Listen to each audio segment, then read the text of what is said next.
बारिश में बंगाली बहू की पहली रसोई। ए देखिए, आज मैं आप लोगों के लिए क्या बना कर लाई हूँ, गौरमा गौरम मछली के पकौड़े। अरे वाह, मछली के पकोड़े! ऐसे बारिश के मौसम में तो मछली के पकोड़े खाने का स्वाद ही अलग है। खाकर बताइए कैसे बने हैं। बस 2 सेकेंड और। 10, 9, 8, 7। साक्षी जैसी गिनती खत्म कर बोलती है, तभी रोमा के घर की डोरबेल बजती है। अरे इस वक्त कौन आया? आप लोग खाइए, मैं देखती हूँ। अरे वाह, बिल्कुल सही काउंट किया मैंने। रोमा जैसे ही घर का दरवाजा खोलती है तो देखती है कि पड़ोस में रहने वाली संगीता नाम की औरत हाथों में छाता लिया और मुंह पर हाथ रखे उसके दरवाजे पर खड़ी है। अरे संगीता, तुम इस वक्त यहाँ? कुछ काम था क्या? तुम बंगाली जब से यहाँ आए हो तब से हमारी नाक में दम करके रख दिया। आए दिन मछली मछली, बिना मछली के तुम लोगों का गुजारा नहीं होता क्या? अपने घर के साथ साथ पड़ोसियों के घर में भी तुमने मछली की बदबू फैला दी है। तुम होती कौन हो हमें मछली खाने से रोकने वाली? तुम लोग घर में कुछ भी बनाते हो तो क्या हम आकर बोलते हैं हम अपने घर में कुछ भी खाएं? और अगर इतनी दिक्कत है तो अपनी नाक के छेद में रुई घुसा कर रखो। तुम बंगालियों से तो बात करना ही फिजूल है। मैं तो भगवान से हर रोज यही प्रार्थना करती हूँ कि जल्द से जल्द तुम और तुम्हारा परिवार यहाँ से दफा हो जाए। संगीता का परिवार एक शुद्ध शाकाहारी परिवार था जो कई सालों से उसी मोहल्ले में सुकून से रह रहा था। लेकिन जब से ये बंगाली परिवार उनके पड़ोस में आया था तो आए दिन उनके घर में मछली बनने की बदबू से परेशान होकर संगीता रोज लड़ने चली आती थी। मुझे तो ये औरत पागल लगती है। भगवान करे इसको भी कोई मछली खाने वाली बहू मिल जाए तब पता चलेगा इसे। आंटियों का तो ये रोज का ही है, मैं तो पकौड़े खाने पर फोकस करती हूँ। अच्छे से लड़ाई करने के बाद संगीता अब अपने घर वापस आती है। तुम लाखों खामखा लोगों से लड़ने चली जाती हो। अरे उनका घर है, वो कुछ भी बनाए खाएं, हमें उन्हें रोकने टोकने वाले कौन होते हैं? कुछ भी खाएं लेकिन हमारे घर तक बदबू क्यों आ रही है? अगर बदबू आएगी तो मैं तो जाकर बोलूंगी ही। मुझे तो ये बंगाली लोग बड़े खराब लगते हैं। जब देखो मछली मछली मछली, बिना मछली के तो इन लोगों को सांस भी नहीं आती। दुनिया की आधे से ज्यादा मछली तो इन लोगों ने खाकर खत्म कर दी। ओह मम्मी, हाँ बिना बेचारे जब से आए हैं तब से उनके पीछे पड़ी हो। तू बड़ी इन लोगों की साइड ले रही है। कहीं तूने तो ये सब खाना शुरू नहीं कर दिया? जिस दिन भी मुझे पता चला ना उस दिन तुझे धक्के मार कर घर से निकाल दूंगी, समझी? वैसे ये रोहन कहाँ है? सुबह से कहीं दिखाई नहीं दे रहा। अरे यार मम्मी, आपको तो पता है कि 2 हफ्ते पहले ही भैया का ब्रेकअप हुआ है, तो उस ब्रेकअप का गम भुलाने के लिए अपने दोस्तों के साथ गए। एक तो आए दिन उनका ब्रेकअप होता रहता है। पता नहीं इस लड़के का क्या होगा, ना जाने आज तक कितनी गर्लफ्रेंड बनाकर बैठ चुका है। हर दूसरी लड़की इसकी लास्ट गर्लफ्रेंड होती है और हर चौथे दिन इसका काट कर चली जाती है। संगीता की ऐसी बातें सुनकर नव्या हंसने लगती है। वहीं संगीता का बेटा रोहन जो अपने दोस्त आशु के साथ एक कैफे में बैठा होता है। अरे यार, कब तक रोता रहेगा तू? और ये कौन सा तेरा पहला प्यार था? तुझे तो आए दिन किसी न किसी लड़की से सच्चा प्यार हो जाता है। लेकिन यार, ये सच में मेरा पहला प्यार ही था। पता नहीं मुझे क्यों छोड़ के चली गई। लंगूर जैसी शक्ल है तो छोड़ कर ही जाएगी ना? क्या बोला तू? जरा दोबारा तो बोलना। अरे मैं तो बस यही कह रहा था कि वो लड़की अंधी होगी, तभी तो मेरे इतने हैंडसम दोस्त को छोड़ के चली गई। चल यह सब छोड़, शाम को मेरे दोस्त की बैचलर पार्टी है, वहां चलते हैं, तेरा मूड भी फ्रेश हो जाएगा, ठीक है? शाम को आशु रोहन को उसके घर से पिक करता है और वो दोनों रोहन के दोस्त केतन की बैचलर पार्टी में जाते हैं। रोहन सभी दोस्तों के साथ पार्टी एंजॉय कर ही रहा होता है कि तभी उसकी नजर सुष्मिता नाम की एक लड़की पर जाती है जो दिखने में काफी सुंदर होती है। अरे आशु, ये लड़की कौन है? कितनी सुंदर है, ऐसा लग रहा है जैसे स्वर्ग से डायरेक्ट अप्सरा उतरी हो। सुष्मिता नाम है इसका, मेरी फ्रेंड है ना काजल, उसकी कजन है। और भला सुंदर क्यों नहीं होगी, बंगाली जो है। अरे यार, बस एक बार मेरी इससे बात करवा दे, लगता है मुझे सच में इससे सच्चा प्यार हो गया है। तुझे तो किसी भी लड़की से प्यार हो जाता है। चल कोई बात नहीं, इसकी सोशल मीडिया आईडी दे दो, अगर रिक्वेस्ट एक्सेप्ट कर ले तो कर लेना बात, वरना जैसी तेरी मर्जी। आशु रोहन को सुष्मिता की सोशल आईडी दे देता है। अब घर जाकर रोहन उसकी प्रोफाइल अच्छे से चेक करने के बाद फॉलो रिक्वेस्ट भेज देता है। बस एक बार ये मेरी फॉलो रिक्वेस्ट एक्सेप्ट कर ले, फिर तो लाइफ सेट है। अगले दिन रोहन को सुष्मिता की स्टोरी से पता चलता है कि वो एक कैफे जा रही है। ये देखकर बिना देर किए हुए रोहन उसी कैफे पहुंच जाता है और सीधा सुष्मिता की टेबल पे आकर बैठ जाता है। हेलो सुष्मिता, तुमने मुझे पहचाना नहीं होगा, मेरा नाम रोहन है। मैंने तुम्हें फॉलो रिक्वेस्ट भेजी थी लेकिन तुमने एक्सेप्ट नहीं की। हाँ मुझे पता है तुम्हारा नाम रोहन है, और तुम्हारी रिक्वेस्ट भी देखी थी मैंने, लेकिन तुम मुझे कुछ खास पसंद नहीं आए। कल रात पार्टी में भी तुम बार बार मुझे देख रहे थे। ऐसा नहीं है कि मैंने तुम्हें नोटिस नहीं किया। नोटिस कर ही लिया है तो क्यों ना फ्रेंड्स बन जाए। मैं तो सीधा मुंह पर बोलता हूँ, मुझे तुम बहुत अच्छी लगी। इतनी जल्दी नहीं है हाँ बोलने की, बस थोड़ा वक्त गुजारो मेरे साथ। अगर अच्छा लगे तो हम आगे सोच सकते हैं। तुम्हें नहीं लगता कि तुम कुछ ज्यादा ही फास्ट हो? अरे इस 5G नेटवर्क वाले जमाने में इतना फास्ट तो बनता है ना। वैसे उतनी भी बोरिंग नहीं हो जितना मैंने सोचा था, तो कुछ सोचा जा सकता है तुम्हारे बारे में। सुष्मिता की बातें सुनकर रोहन बहुत खुश हो जाता है। इसके बाद दोनों सोशल मीडिया पर काफी बातें करते हैं और धीरे धीरे मिलना जुलना भी शुरू कर देते हैं। इसीलिए मैं कह रही थी कि टाइम से निकलना चाहिए था। अब देखो हो गई ना बारिश, कहाँ जाएं अब? वैसे पास में एक बुक स्टोर है, वहाँ चलते हैं। बारिश होने की वजह से सुष्मिता रोहन के पास के एक बुक स्टोर में ले जाती है, जहां दोनों बुक्स पढ़ने लगते हैं। तभी रोहन देखता है, ये क्या तुम रविंद्रनाथ टैगोर की बायोग्राफी पढ़ रही हो? इतनी बोरिंग बुक कौन पढ़ता है? तुम्हें पता भी है रविन्द्रनाथ टैगोर कौन थे? उन्होंने देश के लिए क्या क्या किया था। उन्हें नोबेल पुरस्कार से सम्मानित किया जा चुका है, और तो और उन्होंने अपनी रचनाओं से लोगों को प्रेरित किया था। लगता है तुम्हें यही लगता है कि सिर्फ उत्तर भारत के लोगों ने ही देश की आजादी के लिए सब कुछ किया है, लेकिन ऐसा नहीं है। हम बंगाली भी कुछ कम नहीं थे, और तो और तुम्हें पता है। अरे बाबा बस बस बस, सॉरी, मैं तो बस ऐसे ही कह रहा था। मैं उनकी बहुत रिस्पेक्ट करता हूँ। सॉरी। वैसे बारिश बंद हो गई, अब चले। इसी तरह वक्त गुजरता रहता है। एक दिन जब रोहन और सुष्मिता कैफे में मिलते हैं। रोहन देखो, मुझे नहीं पता कि तुम मेरे साथ सीरियस हो या नहीं, लेकिन मैं तो सीरियस हूँ। आज मेरे घर वालों ने मेरी शादी की बात छेड़ी है। अगर तुम सीरियस हो तो बता दो, मैं अपनी फैमिली में तुम्हारे बारे में बात कर लेती हूँ। माना कि आज से पहले मेरे काफी रिलेशनशिप रहे हैं, लेकिन मैंने कभी किसी के लिए वैसा फील नहीं किया जैसा तुम्हारे साथ फील करता हूँ। तुम परेशान मत हो, मैं आज ही अपने पेरेंट्स से बात करता हूँ। ये बात सुनकर सुष्मिता काफी खुश होती है। उसके बाद रोहन जब घर जाकर सुष्मिता के बारे में अपनी फैमिली को बताता है तो सभी लोग हंसने लगते हैं। अरे फिर से इस पर आशिकी का भूत सवार हो गया। अरे मुझे तो अपनी स्कूल वाली फ्रेंड रिया से भी शादी करनी थी। क्या हुआ उसका? आज उसके 2 बच्चे हैं। अरे मम्मी पापा, मैं इस बार सच में सीरियस हूँ और सुष्मिता भी चाहती है कि आप उसके परिवार से मिलें। लगता है इस बार हमारा लड़का सच में सीरियस है। वैसे सुष्मिता की फैमिली करती क्या है? कास्ट वगैरह क्या है उनकी? संगीता के पूछने पर जब रोहन बताता है कि सुष्मिता का परिवार एक बंगाली परिवार है तो सभी लोग हैरान रह जाते हैं। तू क्या चाहता है कि अब मैं एक बंगाली लड़की को इस घर की बहू बना कर लाऊं? मम्मी तो क्या हो गया, हम सब एक ही तो हैं। लेकिन बेटा, बंगाली लोग मछली खाते हैं और हमारा शुद्ध शाकाहारी परिवार है। पड़ोसियों से तो तेरी माँ की बनती नहीं है। तुझे क्या लगता है तेरी बीवी से बन जाएगी? कान खोल कर सुन ले, काली लंगड़ी बहरी कैसी भी लड़की चलेगी, लेकिन ये मीट मछली खाने वाली नहीं, समझे? रोहन अपनी माँ को मनाने की बहुत कोशिश करता है, लेकिन संगीता उसकी एक सुनने को तैयार नहीं होती। ऐसे ही 1-2 दिन गुजर जाते हैं। क्या हुआ? तूने सुबह से कुछ खाया नहीं, तबीयत तो ठीक है ना तेरी? मैं नहीं खाऊंगा जब तक आप शादी के लिए हाँ नहीं कर देती। मैं एक घूंट पानी भी नहीं पीऊंगा। नखरे मत दिखा, जब भूख लगेगी ना तो अपने आप बाहर आ जाएगा। मत खा। रोहन का हर पैंतरा फेल होता जा रहा था। तभी शाम को संगीता अपनी बहन से फोन पर बात करती है। अरे क्या हुआ कमला, रो क्यों रही है? सब ठीक तो है ना? अरे क्या बताऊं संगीता, योगेश एक लड़की को लेकर भाग गया। पूरे मोहल्ले में नाक कटवा दी इस लड़के ने मेरी। लड़की को लेकर भाग गया? कब, कैसे?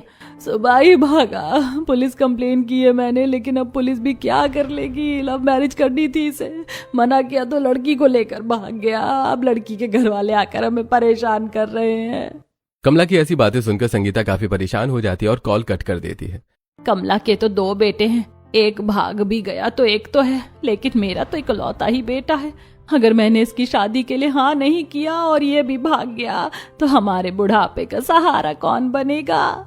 संगीता की बातें रोहन सुन लेता है और अब वो एक मजेदार प्लान बनाता है। रात के वक्त जब संगीता रोहन के कमरे में खाना लेकर आती है तो रोहन कॉल पर बात करने का नाटक करता है। हाँ सुष्मिता डार्लिंग, तुम परेशान मत हो। अगर मम्मी पापा नहीं माने ना तो कोई बात नहीं, मैं 1-2 दिन में तुम्हें लेकर भाग जाऊंगा। फिर ये लोग कैसे भी अपना बुढ़ापा गुजारे, मुझे उससे क्या। रोहन की ऐसी बातें सुनकर संगीता बहुत डर जाती है। मैं ऐसा नहीं होने दे सकती। वैसे भी इस घर की मालकिन तो मैं हूँ। अगर कल को बंगाली लड़की आ भी गई तो मैं कौन सा उसे मछली खाने दूंगी। शायद अब मुझे हाँ करना ही पड़ेगा। बेटे के भाग जाने के डर से संगीता इस रिश्ते के लिए हाँ कर देती है। जल्दी दोनों परिवार आपस में मिलते हैं।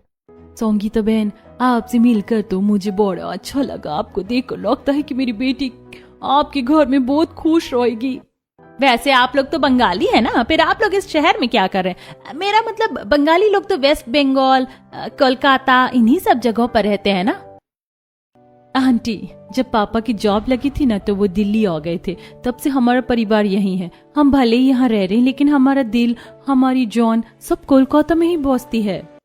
तभी तो इन लोगों के घर से मछली की इतनी गंदी बदबू आ रही है। मेरा तो दम घुट रहा है, बस जल्द से जल्द बात खत्म हो और मैं यहाँ से बाहर निकलूं। संगीता शादी के लिए राजी तो थी, लेकिन मन ही मन वो जरा भी खुश नहीं थी। इसी तरह दिन गुजरते हैं और आखिरकार रोहन और सुष्मिता की शादी का दिन आ ही जाता है। शादी की रस्में चल रही होती हैं कि तभी सुष्मिता के परिवार की कुछ औरतें अपने बंगाली रस्म निभाते हुए उलू उलू की आवाज निकालने लगती हैं, जिसे सुनकर संगीता अचानक डर जाती है। अरे इन लोगों को क्या हो गया है, ऐसी आवाज क्यों निकाल रहे हैं? इन पर कोई चुड़ैली आत्मा का साया तो नहीं आ गया? ओफो मम्मी, आप भी हद करती हो। अरे ये उनकी रस्म होती है जो वो लोग कर रहे हैं। आप भी ना कभी कभी सच में ओवर रिएक्ट कर जाती हो। मेहमानों की वजह से संगीता उस वक्त कुछ नहीं कह पाती। थोड़ी देर में शादी की रस्में सारी खत्म होती हैं और सुष्मिता अपने बंगाली परिवार से विदा होकर एक शुद्ध शाकाहारी नॉर्थ इंडियन परिवार में बहू बनकर आ जाती है। शादी के 2-3 दिन गुजर जाते हैं। 3-4 दिन तो हो ही गए शादी को। आज बहू की पहली रसोई की रस्म करवा देती हूँ, लेकिन एक बार पंडित जी से पूछ लेती हूँ कि आज का दिन शुभ है या नहीं। संगीता फोन मिलाती है और पंडित जी से अपनी बहू की पहली रसोई की रस्म के बारे में पूछती है। हाँ संगीता जी, आज का दिन तो बहुत शुभ है। आज आप अपनी बहू की पहली रसोई की रस्म करवा सकती हैं। पंडित जी से अनुमति लेकर संगीता जैसे ही अपने बहू के कमरे की तरफ जाने लगती है, तभी उसके पास एक कॉल आता है। इसके बाद संगीता सुष्मिता के पास जाती है। आज तुम्हारी पहली रसोई की रस्म है। मैं तुम्हारी मदद करवा देती, लेकिन तुम्हारी बुआ सास सीढ़ियों से गिर गई हैं और पैर में मोच आ गई। मैं उन्हें ही देखने जा रही हूँ। 4-5 बजे तक आ जाऊंगी, तब तक तुम सारा खाना बना कर रखना। इस वक्त सब लोग बाहर हैं तो घर का भी ध्यान रखना। ठीक है माँ जी, आप आराम से जाइए, मैं सारा खाना बना कर रख दूंगी। अपनी सास के जाते ही सुष्मिता सबसे पहले अपनी माँ को कॉल करती है और उन्हें पहली रसोई की रस्म के बारे में बताती है। आज मेरी पहली रसोई की रस्म है माँ। माँ जी तो थोड़ा जल्दी में थी तो मैं उनसे पूछ नहीं पाई कि क्या बनाऊं। बेटा, हमारे यहाँ तो जब भी पहली रसोई की रस्म होती है ना तो बहुएं खास करके fish curry, fish tikka, fish biryani, kebab, fish fry, और अभी तो बारिश का मौसम भी है ना तो तुम मछली के पकौड़े और कटलेट भी बना लेना। और हाँ, सब कुछ अच्छा बनाकर सबसे पहले थोड़ा सा भोग के लिए निकाल कर रख देना। अपनी माँ से बात करके सुष्मिता अब सबसे पहले ऑनलाइन फिश ऑर्डर करती है। जब वो फिश के प्राइस देखती है तो हे दुर्गा माँ, एक फिश 400 की। सच में इन लोगों ने तो बारिश में लूट मचा रखी है। 100 रुपए की चीज को 200 रुपए का कर रखा है। पर अब क्या करूं, पहली रसोई की रस्म है ना, मंगवानी तो पड़ेगी ही। सुष्मिता जल्दी से ऑनलाइन फिश ऑर्डर कर देती है। थोड़ी देर में डिलीवरी वाला सुष्मिता को फिश देकर चला जाता है। सुष्मिता उसे सीधा रसोई में लेकर आती है और सबसे पहले फिश टिक्का, कबाब, हरी करी और पकौड़े बनाने के लिए बैटर और मसाले तैयार करने लगती है। वाह, रसोई कितनी अच्छी है। खिड़की से बाहर बारिश का कितना सुहाना मौसम दिख रहा है। एक काम करती हूँ, फोन में गाने लगा लेती हूँ, खाना बनाने में और मजा आएगा। गाने सुनते हुए और खिड़की से बारिश के नजारे देखते हुए सुष्मिता अपनी पहली रसोई की रस्म में मछली के तरह तरह के पकवान बनाने लगती है। इस तरह तो खाना बनाने में बड़ा मजा आ रहा है। एक काम करती हूँ, अपनी छोटी बहन को वीडियो कॉल कर लेती हूँ। सुष्मिता फोन उठाकर अपनी छोटी बहन प्रीति को वीडियो कॉल करती है।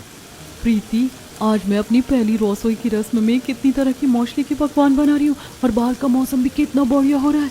अगर तू यहाँ होती तो तुझे अपने हाथों के बने मछली के पकौड़े खिलाती। दीदी, ज्यादा मत बोलो, आज माँ भी वही बनाने वाली है। बहुत मजा आएगा खाने में। वैसे दीदी, आपके ससुराल में सब फिश वगैरह खाते हैं क्या? पता नहीं प्रीति, इस बारे में कभी रोहन से मेरी कोई बात ही नहीं हुई। तुझे तो पता है कि जो भी हुआ 2-3 महीने में ही हो गया, तो इतना जानने का मौका ही नहीं मिला। चल अब मैं रखती हूँ, बहुत काम करने हैं। अपनी बहन से बात करने के बाद सुष्मिता बाकी का खाना बनाने लगती है। बनाते बनाते कभी वो खाने की वीडियो बनाती तो कभी फोटोज क्लिक करती। अरे वाह, फोटोज तो काफी अच्छी आई हैं। खाना खाने के बाद इन सभी को पोस्ट करूंगी। वैसे लगभग सारी डिशेस तो बन चुकी हैं, सिर्फ कटलेट और कबाब रह गए हैं। मछली के कटलेट और कबाब भी सुष्मिता थोड़ी देर में तैयार कर लेती है। मीठे में बंगाली रसगुल्ले बनाकर किचन का काम खत्म करती है। सुष्मिता जैसे ही हॉल की तरफ आती है तो बाहर से रोहन भी आ जाता है। अरे आ गए तुम, अच्छा हुआ रेनकोट लेकर गए थे, भीगे नहीं। पता नहीं बाकी लोग कब तक आएंगे। खाना तैयार है। वो सब तो ठीक है सुष्मिता, लेकिन तुम्हें घर में कुछ अजीब सी बदबू नहीं आ रही? नहीं, मुझे तो कोई बदबू नहीं आ रही है। मैं तो कब से किचन में ही थी। अच्छा, मुझे तो किचन से ही बदबू आ रही है। वैसे तुमने क्या बनाया है? अरे माँ जी तो जल्दबाजी में बताना ही भूल गई थी कि मैं क्या बनाऊं, इसीलिए मैंने अपनी माँ से पूछ लिया। तो वो कह रही थी कि हमारे यहाँ जब भी नई नवेली बहू की पहली रसोई की रस्म होती है ना, तो उसमें मछली के तरह तरह के पकवान बनते हैं, तो मैंने सारे फिश की डिशेस बना लिए। सुष्मिता की बात सुनकर रोहन के तो पैरों तले जमीन खिसक जाती है। वो भागता हुआ सीधा किचन में जाता है और जैसे ही सारे बर्तन खोलकर देखता है तो उनके अंदर सिर्फ मछली मछली होती है। बेवकूफ लड़की, किसने कहा था मछली बनाने के लिए? क्या तुम्हें मैंने पहले नहीं बताया कि मेरा परिवार प्योर वेजिटेरियन है? माँ का बस चले ना तो वो लहसुन प्याज भी बंद करवा दें। और ये पड़ोस में एक बंगाली परिवार रहता है, उनके घर में मछली बनती है तो माँ उनका जीना हराम कर देती है, और तुमने हमारे घर में ही मछली बना दी। लेकिन तुमने मुझे इस बारे में पहले क्यों नहीं बताया? वरना मैं ऐसी गलती कभी नहीं करती। अब मैं क्या करूं? माँ के आने से पहले जल्दी से ये सब उठाओ और बाहर ले जाकर फेंक दो। अगर माँ को पता चल गया ना तो तुम्हारे साथ साथ मुझे भी धक्के मारकर घर से निकाल देंगी। तुम पागल हो? मैंने इतनी मेहनत से खाना बनाया है और तुम चाहते हो कि मैं इसे फेंक दूं? नहीं, मैं खाने का अपमान नहीं कर सकती। तो फिर क्या करोगी? यही खाना ले जाकर सबको परोसने का इरादा है क्या तुम्हारा? अभी तुमने क्या कहा था कि पड़ोस में कोई बंगाली परिवार है? मिल गया आइडिया। सुष्मिता जल्दी से वो सारा खाना पैक करती है और सीधा पड़ोस वाली बंगाली औरत रोमा के घर ले जाती है। अरे तुम तो संगीता की बहू हो ना, यहाँ क्या कर रही हो? और ये हाथ में क्या है?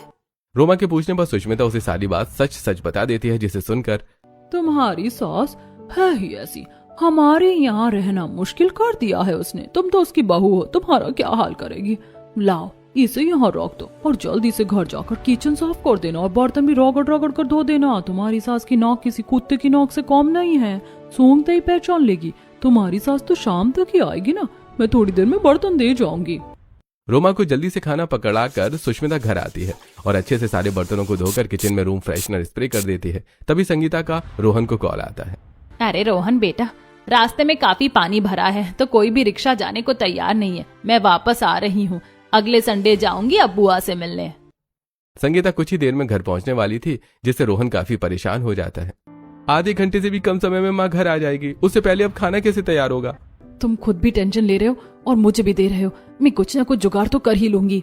सुष्मिता किसी रोबोट की स्पीड से काम करते हुए एक तरफ गैस पर दाल सब्जी चढ़ाती है, दूसरी तरफ पुलाव और तीसरी तरफ हर चीज बनने के लिए रख देती है। संगीता के घर पहुंचने तक सुष्मिता ने लगभग सारा खाना वेज बना लिया था। तभी संगीता और बाकी घर वाले भी आ जाते हैं। अरे वाह बहू, खुशबू तो काफी बढ़िया आ रही है। क्या क्या बना लिया आज खाने में? अरे माँ, बहुत कुछ बनाया है, आप लोग बस बैठिए, सुष्मिता अभी ला रही है। सभी लोग हाथ पैर धोकर डाइनिंग टेबल पर बैठ जाते हैं। सुष्मिता सभी को अपने बनाए वेज पकवान सर्व करने लगती है।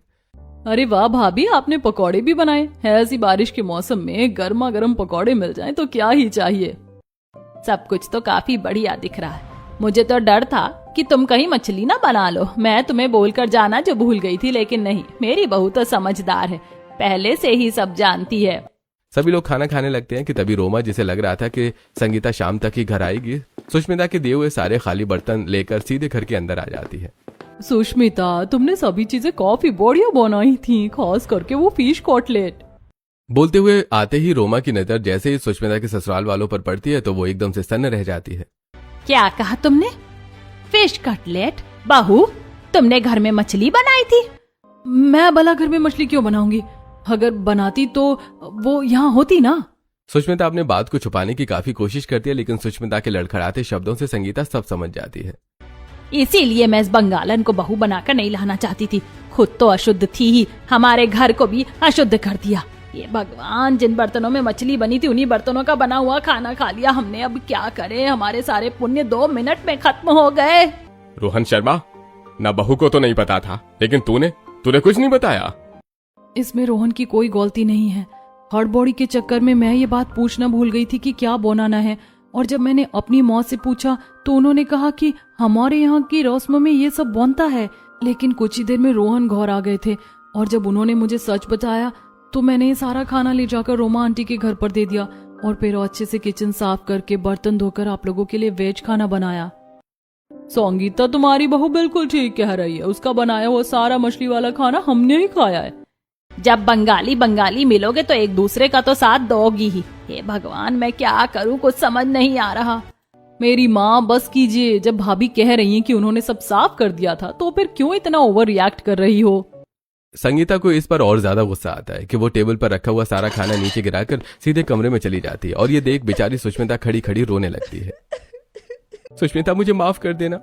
तुम्हें मैंने अपने परिवार के बारे में काफी चीजें नहीं बताई थी। अगर बता देता तो आज ये सब नहीं होता। रो मत, मैं जानता हूं ये तुझसे अनजाने में हुआ है, लेकिन अब क्या करें, तेरी सास का गुस्सा भी बड़ा खतरनाक है, लेकिन टाइम के साथ वो भी सब भूल जाएगी। नव्या, तू ये सब कुछ साफ करने में भाभी की मदद कर। मुझे भी माफ कर देना सुष्मिता, तुमने कहा था कि तुम्हारी सास शाम तक आएगी, मुझे क्या पता था कि वो शाम से पहले आ जाएगी। अब मेरी वजह से ही हुआ है ये सब। जैसे तैसे कर सब अपने आप को संभालते हैं। बीते समय के साथ अब इस बात को थोड़ा वक्त हो चुका था, लेकिन आज भी संगीता का अपनी बहू से हमेशा मुंह बना ही रहता था। अरे सुष्मिता बहू, चाय नहीं बनी है क्या अभी तक? जल्दी से लेके आओ। ये लीजिए पापा जी, गर्मा गर्म चाय के साथ साथ मैंने आज राम लड्डू भी बना लिए हैं। माँ जी आपके लिए तीखी चटनी भी बनाई है, खाकर बताइए ना कैसे बने हैं। अरे ना बहू, पेट में सुबह से काफी दर्द हो रहा है, ये तो रहने दे। और चाय पीने का भी मन नहीं हो रहा, मैं बाद में पीऊंगी तो बता दूंगी तुझे। मेरी चाय ले जा। संगीता चाय ले जाती है। उसके बाद कमलेश, तुम क्यों बहू के साथ ऐसा बर्ताव कर रही हो? अरे वो इतने प्यार से आपके लिए चाय बनाकर लाई थी ना। अरे हो गई गलती उससे एक बार, अब छोड़ो भी। बंगाली के हाथ का पानी पीने से धर्म भ्रष्ट होता है। क्या पता उसमें भी मछली डालकर लाई हो। आपको नहीं पता, खाना भी मैं डर डर के खाती हूँ। 24 घंटे रसोई पर नजर रखती हूँ कि ये क्या डाल रही है क्या नहीं। सारी बातें गलती से सुष्मिता सुन लेती है, जिससे उसे काफी बुरा लगता है, लेकिन वो अपनी सास से कुछ नहीं कहती। ऐसी अब 1 से 2 दिन गुजर जाते हैं और आज नव्या की कुछ सहेलियां घर पर आई होती हैं। अभी हम सोच रहे हैं कि हम पासिंग द पिलो खेलेंगे। आप गाना प्ले करिए और जिस पर भी गाना स्टॉप होगा वो कुछ करके दिखाएगा। ठीक है, लेकिन गाना कौन सा प्ले करूं? कुछ अपनी पसंद का करूं क्या? तुम लोगों की पसंद का तो एक ही गाना होता है, वो आमी जे तुम्हार छन छन छन, वही बजा ले। तुम लोगों को बहुत पसंद है। बच्चों, तुम लोग ऐसे क्या देख रहे हो मुझे? कुछ गलत तो नहीं बोला है मैंने? मुझे भी अच्छा लगता है ये गाना। सुष्मिता समझ जाती है कि इस बार भी संगीता उसे ताना ही दे रही है, लेकिन वो इस बार भी चुप रहती है। ऐसी एक दिन जब सुष्मिता बालकनी से कपड़े निकाल रही होती है, तभी सामने वाली रोमा, আর বলুন আপনি কেমন ছে? বাড়িতে সব ঠিক ছে? সব ঠিক ছে, তুমি বলো। सुष्मिता बंगाली भाषा में रोमा से बात कर रही होती है, जिसे संगीता सुन लेती है और अब जल्दी से अंदर जाकर कमलेश से, मैंने बहू को देखा उस बंगालन पड़ोसन से बंगाली में पता नहीं क्या बात करी। जरूर हम लोगों की बुराई कर रही होगी। बुराई कर ही रही होती है कि तभी सुष्मिता अंदर आती है और संगीता की बातें सुनकर, माँ जी, बुराई नहीं, मैं तो ये बात कर रही थी कि कैसे इस घर पर बम फोड़ना है। हम लोग आतंकवादी जो हैं, हद होती है किसी भी चीज की। बंगाली हूँ तो क्या बांग्लादेश की हूँ, जब देखो। सुष्मिता का ऐसा करारा जवाब सुनकर संगीता कुछ देर के लिए चुप रह जाती है। वहीं शाम में जब रोहन घर आता है और नव्या उसे सारी बात बताती है तो नव्या ने बताया कि मम्मी से फिर तुम्हारी बहस हुई। अरे छोड़ो ना, हम कहीं बाहर चलते हैं, कितना अच्छा मौसम हो रहा है, तुम्हारा मूड भी ठीक हो जाएगा। नहीं रोहन, मेरा बिल्कुल भी मन नहीं है।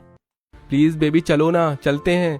रोहन की जिद करने पर सुष्मिता मान जाती है, जिसके बाद वो दोनों बाहर जाकर बारिश के मौसम में काफी एंजॉय करते हैं। रात में जब दोनों पति पत्नी बारिश में भीगते हुए घर आते हैं तो मम्मी, भैया भाभी कितने रोमांटिक कपल है। काश मुझे भी ऐसा ही हस्बैंड मिले। काहे का रोमांटिक कपल? जरूर उसने मेरे बेटे पर कोई काला जादू किया होगा। ये बंगाली लोग काला जादू करने में भी तो माहिर होते हैं।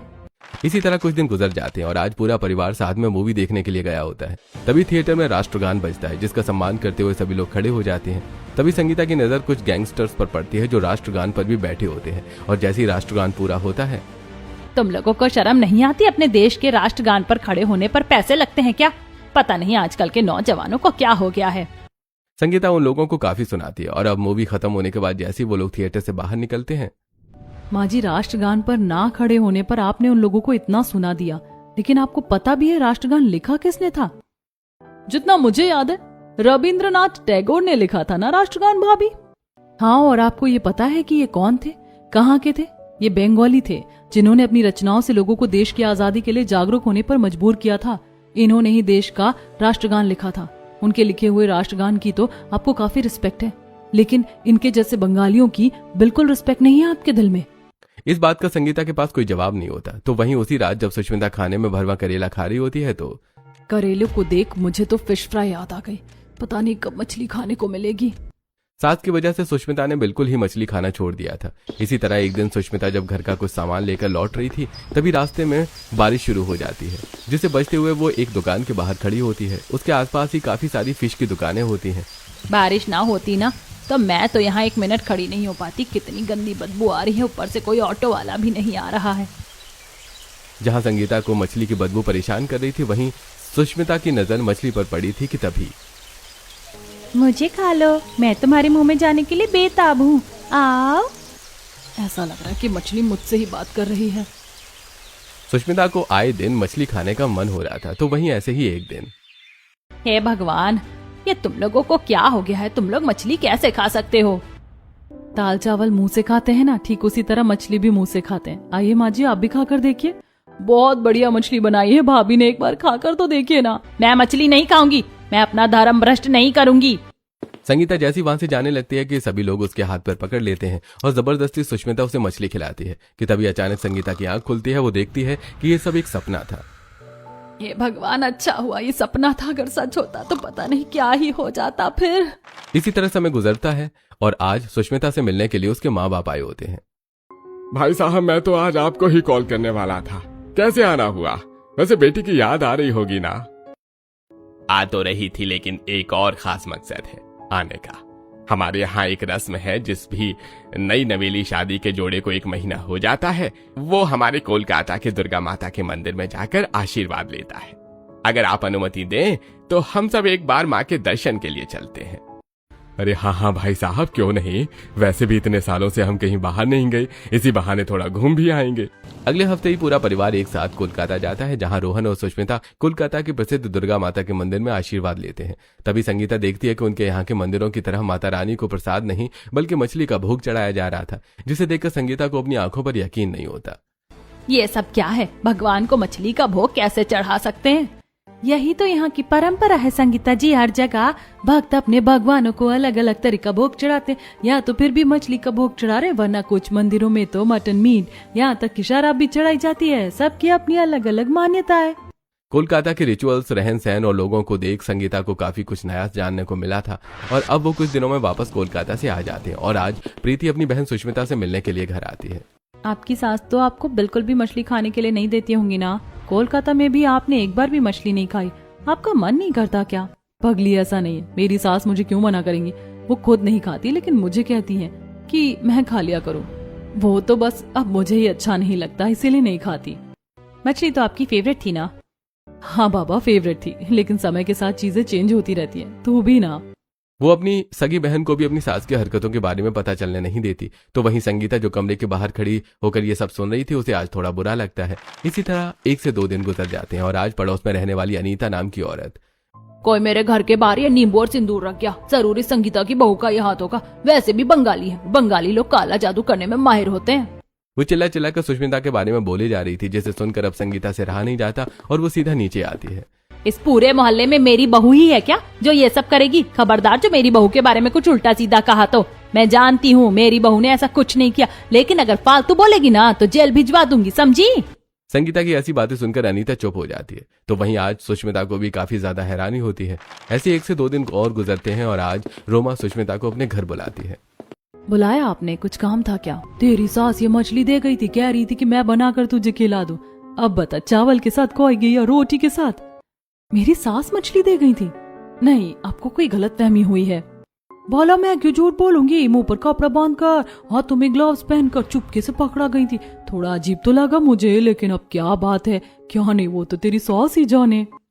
सुष्मिता फौरन जल्दी से अपने घर आती है और सीधा अपने सास के कमरे में आकर, मुझे नहीं पता था कि आप इतनी अच्छी हैं। मैं तो आपको बहुत भला बुरा समझती थी। मैं मछली खा सकूं इसलिए आपने रोमा आंटी को मछली दी। अब क्या कर सकती हूँ, किसी का खाना छीनना भी तो पाप है। अब तेरे लिए तो मैं घर में मछली बनवा नहीं सकती, तो यही सोचकर रोमा को ही दे आई। जब भी तेरा मन खाने का हो तो खा लिया कर, लेकिन पूजा पाठ और रसोई के काम में जाने से पहले अच्छे से नहा लिया कर। बस इतनी मेरी बात मान ले। सुष्मिता खुशी के मारे संगीता के गले लग जाती है, जिसके बाद अब अक्सर जब भी सुष्मिता का मछली खाने का मन होता तो बाहर से खाकर आ जाती और नहा धोकर ही पूजा पाठ और रसोई जैसे काम करती, जिससे अब संगीता को भी ज्यादा दिक्कत नहीं होती थी।